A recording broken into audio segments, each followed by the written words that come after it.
I'm not kidding. Hit the record button because you're going to want to study what is being said. In case you missed it, and most people did, we are going to play for you James Comey's entire statement. All right, now he's the director of the FBI. He came out publicly a couple days ago and said, we are not going to indict Hillary. But right out of the chutes, he explains what felonies they're looking into and then explains that Hillary committed felonies and then basically says, but we're not going to indict. You watch and you judge for yourself. And now, again, remember, there are political activists, political hacks, script writers, television producers all over the country that are using this right now.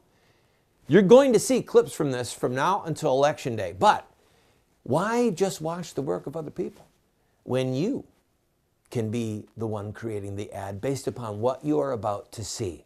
Take notes mentally, maybe even with a good old-fashioned pen and paper. I give you FBI Director James Comey in his one-act show saying why he is not going to indict former Secretary of State Hillary Clinton. Good morning.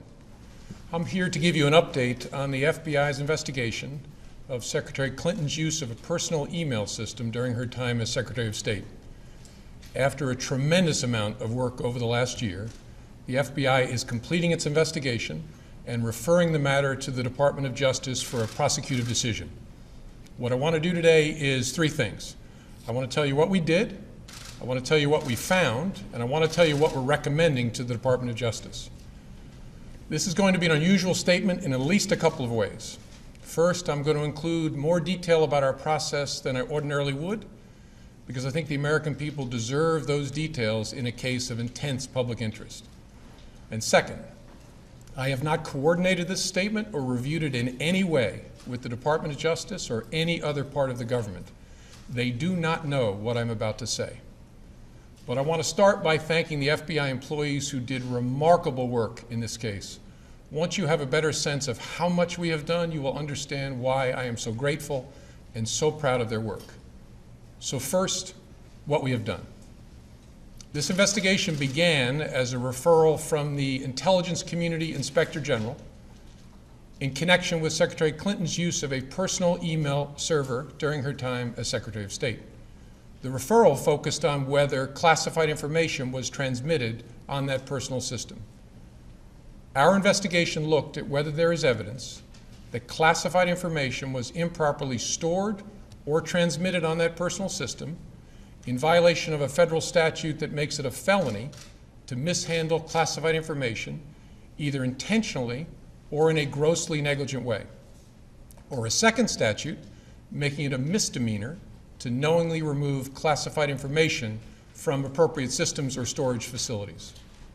And consistent with our counterintelligence responsibilities, we have also investigated to determine if there is evidence of computer intrusion by nation states or by hostile actors of any kind.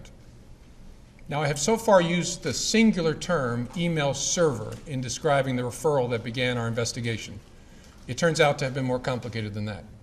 Secretary Clinton used several different servers and administrators of those servers during her 4 years at the State Department. And she also used numerous mobile devices to send and to read email on that personal domain. As new servers and equipment were employed, older servers were taken out of service, stored, and decommissioned in various ways. Piecing all of that back together to gain as full an understanding as possible of the ways in which personal email was used for government work has been a painstaking undertaking, requiring thousands of hours of effort. For example, when one of Secretary Clinton's servers was decommissioned in 2013, the email software was removed. That didn't remove the email content, but it was like removing the frame from a huge unfinished jigsaw puzzle and then dumping all the pieces on the floor. The effect was that millions of email fragments ended up in the server's unused or slack space.